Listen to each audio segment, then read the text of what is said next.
একদিন রাসূলুল্লাহ সাল্লাল্লাহু আলাইহি ওয়াসাল্লাম মসজিদের পাশ দিয়ে হেঁটে যাচ্ছেন, মসজিদে নববীর পাশ দিয়ে। তখন সাহাবায়ে কেরাম রাদিয়াল্লাহু আনহুম আজমাইন তারা মসজিদের মধ্যে বসে একটা বিষয় নিয়ে কথোপকথন করছিলেন। তো নবী সাল্লাল্লাহু আলাইহি ওয়াসাল্লাম জিজ্ঞাসা করলেন যে তোমরা কি নিয়ে কথা বলছো, তোমরা কি নিয়ে কথোপকথন করছো? তখন সাহাবায়ে কেরাম রাদিয়াল্লাহু আনহুম তারা বলছেন যে আমরা কিয়ামতের আলামতগুলো নিয়ে কথা বলছিলাম। কি নিয়ে কথা বলছেন? কিয়ামতের আলামতগুলো নিয়ে সাহাবীরা কথা বলছে। তো সাহাবীদের কিয়ামতের আলামত নিয়ে কথা বলার কি দরকার ছিল? তাদের সময় তো আর কিয়ামত হবে না। দরকার ছিল কি? সচেতনতা। তারা ফিতনায় নিজেরা যেন না পড়ে যান এই জন্য সতর্ক থাকতে চাইতেন। এই কারণেই ফিতনাময় পরিবেশ নিয়ে আলোচনা করতেন।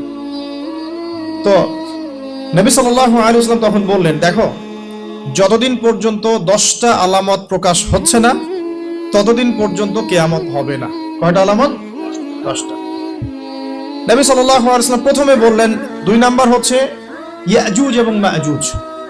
এর আদম সন্তান পৃথিবীতে বের হবে এবং পুরো পৃথিবীটা ম্যাসাকার করে ছেড়ে দিবে।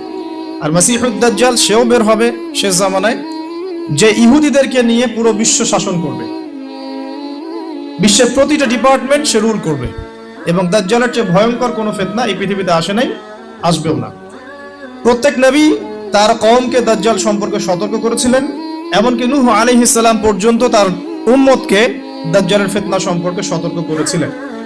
নবী সাল্লাল্লাহু আলাইহি ওয়াসাল্লাম বলেছেন যে তোমরা যদি সূরা কাহাফ তেলাওয়াত করো, প্রত্যেক জুমার দিন সূরা কাহাফ তেলাওয়াত করো, অথবা সূরা কাহাফের প্রথম 10টা আয়াত শেষ 10টা আয়াত মুখস্থ রাখো, ইনশাআল্লাহ তাআলা মাসিহুদ দাজ্জাল তোমাদের কোনো ক্ষতি করতে পারবে না।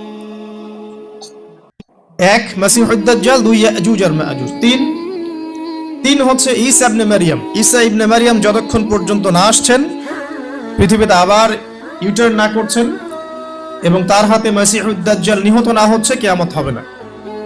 4 দাব্বাতুল আরদ, অর্থাৎ পৃথিবীর ভিতরে একটা প্রাণী আছে, মাটি ফেরে এই প্রাণীটা বের হবে কিয়ামতের আগে আগে, এবং এই প্রাণীটা মানুষের সাথে কথাবার্তা বলবে, কথা বলতে পারা প্রাণী। এ যতক্ষণ বের হচ্ছে না কিয়ামত হবে না ইনশাআল্লাহ তাআলা। কটা বললাম? 4টা। 5 হচ্ছে